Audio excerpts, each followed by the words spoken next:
brainstorming sessions, I think I mean, they are essential to my process when I'm working with students, and that's for a couple of reasons. The most obvious practical reason why brainstorming sessions are really important is that there are some essay topics that are just not great ideas. They're not strategically the right essay to write for this particular genre. So the college application essay is a very strange and unique genre.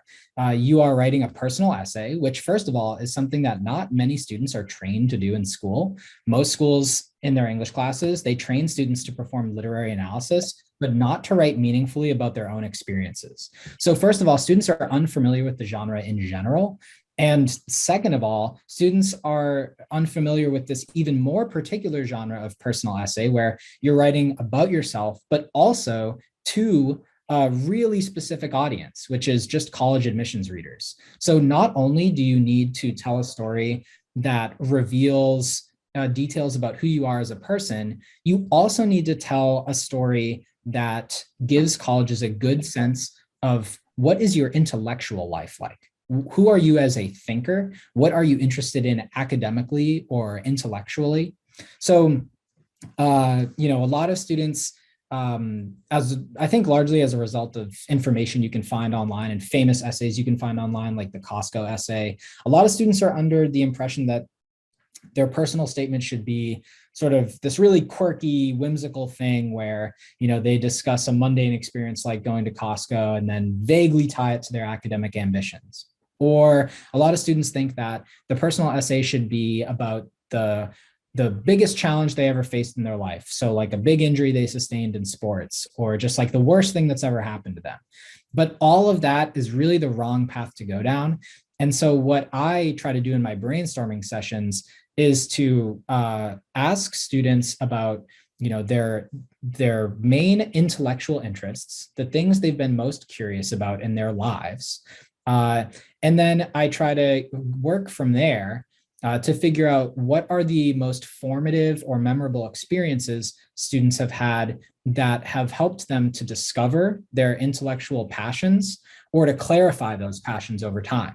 So for example, I'll often ask students like, what do you think you might want to study in college? And if they have an idea about what it is that they do think they might want to study, then I might kind of work from there and say, okay, well, what have been some of your favorite classes that relate to the thing you want to study in college? But then even from there, I want to continue to zoom in. So my brainstorming strategy focuses on helping students continue to zoom in on the most important experiences they've had related to their academic passion. So I might say, okay, within that favorite class that you've taken that relates to what you want to study in college, can you think of one particular unit that was your favorite? And then within that unit, can you think of like a particular experiment you might have done in science class that you remember really got you excited to study whatever it is that you want to study? And then, with it, so, that brainstorming process might end up with the student recalling like, one student in the past recalled a science experiment where there was a smell of a burnt peanut. And, I don't even remember myself what that experiment was about, but it turned out to be a really good hook and a really good first scene, because if you can write a first scene as part of these personal statements that has really unique sensory details that are immediately going to pull the reader into the essay, that's going to make your essay stand out. I guarantee nobody else in that admission cycle wrote a college essay where the first scene included the smell of burnt peanuts in it. It just really is going to make the essay stand out. So I try to help students brainstorm and think back about what were some really significant experiences they had that relate to their academic interests.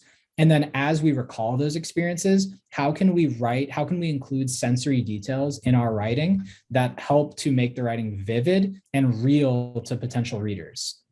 And then I also ask students about, in addition to just the sensory details that help set the scene, I ask students about the thoughts and feelings that they had along the way as they were studying. So, almost inevitably, we all have moments where no matter how much we love whatever it is that we are passionate about and want to do, we've had doubts about it, or we've had challenges where we wondered, is this really the right thing for me? So it's really important that students should be able to discuss those kinds of vulnerabilities openly and honestly as part of a narrative about how they've developed their interest in a field. So I try to ask students about, well, what are some times when you got anxious, maybe about going to a debate tournament? And even though you did really well, can you capture that feeling of anxiety that you had going in? Or, we'll work on things like that too. And I try to help students think of those moments that were emotionally significant or intellectually significant. And then after we've thought of those moments, I also help students to figure out how can I represent that moment on the page, because that's a really difficult thing to do. And like I said, for students who don't have any experience writing personal essays, it's often something that takes multiple drafts.